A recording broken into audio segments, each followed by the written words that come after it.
Hello, Scorpio. Hello, Sagittarius. And for those of you that were born on the cusp of Scorpio and Sagittarius, this reading is for you. This is a general reading for anybody born on the cusp of Scorpio and Sagittarius. Now, or you can just identify strongly with both signs. That works too, right? General readings. Okay, so over here we've got the oracle message coming in from Scorpio. This side will be the oracle message coming in from Sagittarius, the tarot message coming in from Sagittarius, the tarot message coming in from Scorpio, and your overall best path to follow with a clarifier. Okay, so let's get started. I've pre-shuffled all the decks, but I gotta give them some more, so I get that magic one. I'm one of those readers, I don't know why it works for me. Like, the cards will usually bounce when I ask what is the message for Scorpio, what is the oracle message for Scorpio, and it happens. Like, it's not a trick. I can honestly tell you guys it just happens, because sometimes like 7 fall out and they're just like, deal with it, right? Or 2 will like flip over and I have to dig the deck to and I like it because it's natural. It's like, once it's there, it'll kick it out if I'm only looking for like 1 or 2 cards and not an entire spread. But anyways, back to you guys. Coming in from Scorpio, you guys have the Mountain. One of the other Cuspers, Cuspers, I've invented a new word that you'll hear throughout these readings, but had got this Mountain card.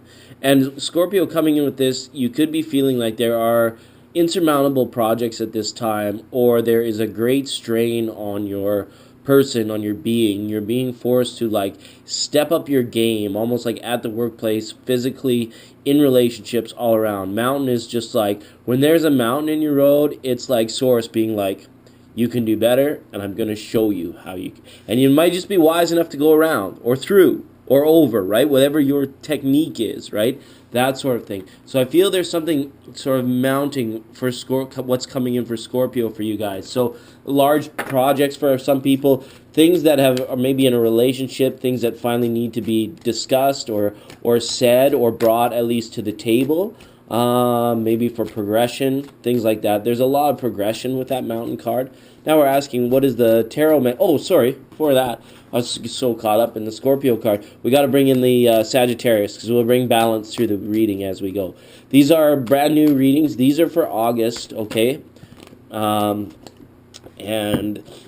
yeah, we're just going to make our way through it. So from the Sagittarius side, you guys have card 33, Chaos and Conflict, card Not For You, and card Orphaned. Okay, so I'm not sure what the Orphan's about. We're going to leave that and come back to that, but I can clearly see how this is balancing or what could be affecting you at this time, all right?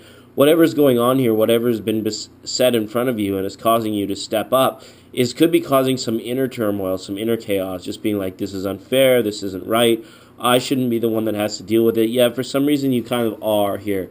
And what it's telling you is there's something is not for you. Something is just not right. Or your path, like whatever you've decided through your willpower, may have been out of sync with what the universe or what the energies around you were wanting at this time.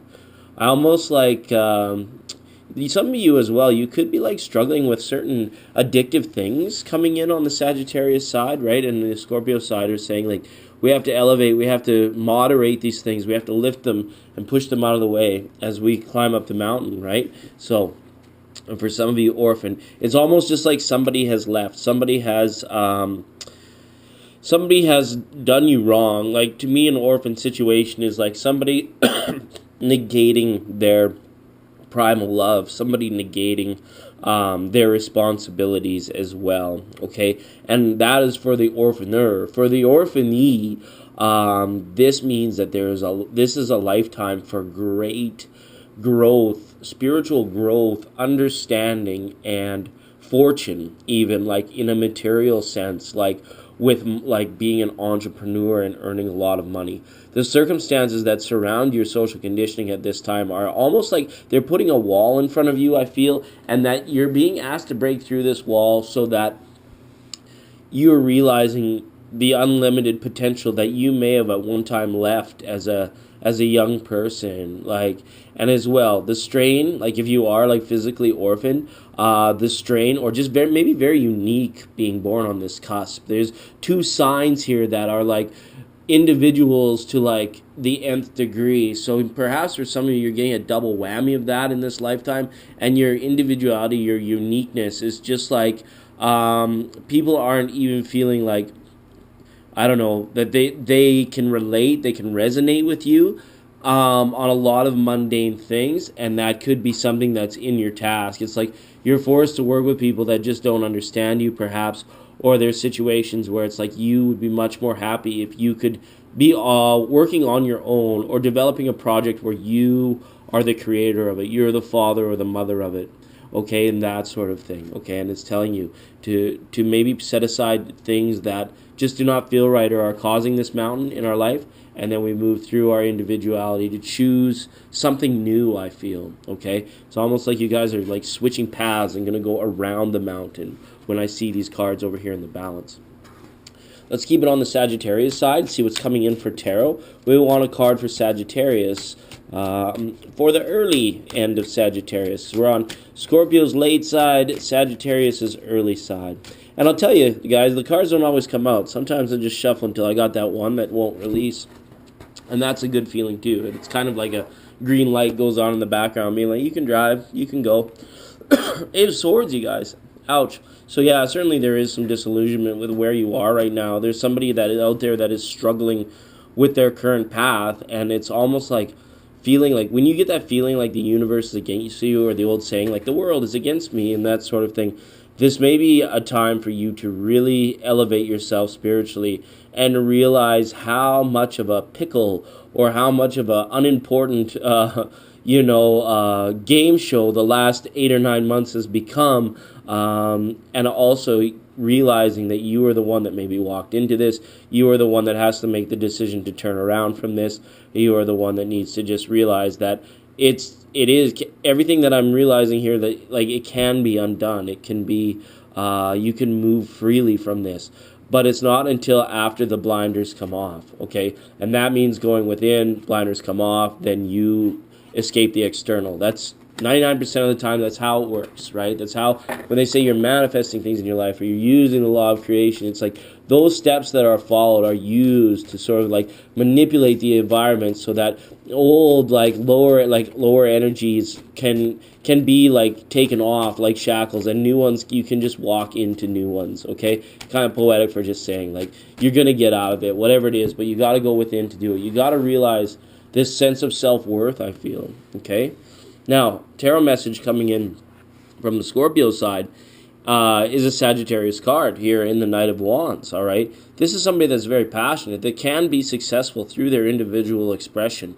They just need to find either some confidence, or they need to maybe find a way to mitigate it so that it's not so overwhelming. I got this sense earlier over in Sagittarius that there was individuality things that you were having trouble maybe relating or being related to. And this Knight of Wands is saying your passion, whatever it is, you may need to tone some things back, maybe in your speech or your appearance, that will cause people to be a little bit more comfortable for you. But that's not a good message. You don't want to tell somebody like, be more conservative and more refined and look like everybody else so that you're understood. You want to express creativity, uniqueness throughout the universe, not just your lonely commute to work, right? What you want, you definitely want to go the other way. But if you are struggling, if it's too much for the zombies, we'll call them, or the pea-brain, the unawakened, right? If it's too much for them and you're struggling in that, you've got to realize that that is the balance that your signs have created or wanted here for you. It's like, okay, we want to push this individuality. We want you to shine. We want you to awaken. We want you to ascend, right? But here you've got these responsibilities, these duties, these insurmountable projects, and you're having to deal with people as a result of them. Yet we're not personal with these people. Maybe they're acquaintances, they're co-workers, things like that. So it's like, can we shut that off button and just deal with it, or do we need to absolutely get out of that situation and go around this mountain instead of trying to move it with a bunch of zombies, okay? Sorry, that was a little harsh. I know these are two signs that can definitely stand that, though, in what's going on. So let's look at the best path to follow. This is my favorite part of the reading. These are the Gaia is Dreaming Tarot, I think. It's an 81-card tarot. It's kind of cool, so I thought I would use it for the cusps, and we want to know the best path to follow if you're born on a Scorpio or a Sagittarius cusp. And here you guys have the King of Earth. So this is a good card to see here. This is you sort of maybe taking stock, evaluating if you have the resources to make some sort of career move or financial investment or move. And for a lot of you, I think viewing this, the answer will be yes. You will see this situation. Or if not, there are definitely avenues where you can not have to worry about where future finances are coming from if you have to make a larger move, okay? The King of Earth is here to say, just don't worry about it. Starting now, do what you can to, minimize any outgoing expenses and, set your path before you, and you will be able to successfully make a transition or make a change. The other thing with King of Earth, too, is this might be a slow transition, right? You may continue to sort of move the chains and chip away at the mountain to build the pyramid. And this is taking longer time too, right? With the Eight of Swords, there may be certain things like you're aware of it, so you mitigate it, so it makes work seem a little bit more manageable. But then you got to kind of remember it's there, and you're working towards not having to deal with this energy. The most miraculous thing could happen, though, is that if you do find a way to present the information or your awakened self to the people around you, you could end up being like a hero or inspiring these other people around you as well. And then that individually, it'll be like you won't be able to shut it off. You won't be able to hit that switch, okay? So just a little bit of clarity on this one. I hope you guys enjoyed these readings. Let me know in the comment section below how you felt, okay? Okay, and for some of you, straight up, you've got to move away from a situation with maybe a Capricorn, Virgo, what's the other one there, or a Taurus. This could be a situation where relationship things have reached a point where it's just like it's not mutually beneficial, or one person is taking and there is no real giving there, okay? That's what we have with those cards coming up. This is almost like you picture that in the garden. What relationship did the tree have with the snake? Well, it was kind of like those are two creatures. The snake would call the tree home, maybe, right? As we all call the tree home, right? But the tree in this situation was the one that made the snake realize that, if you keep stinging and biting all the things around you, nothing is going to come around anymore. Nothing is going to be there for you in a little while if you keep striking out like this, okay? I'm not sure who that message was for. Like I said, the messages just come to me, right? So this clarifier card was meant for somebody. It's a 7. When I see 7s, I know it's just like there's meaning behind, there's purpose behind it, right? So, okay, guys, hope you enjoyed that. I love you all, and we'll see you next time.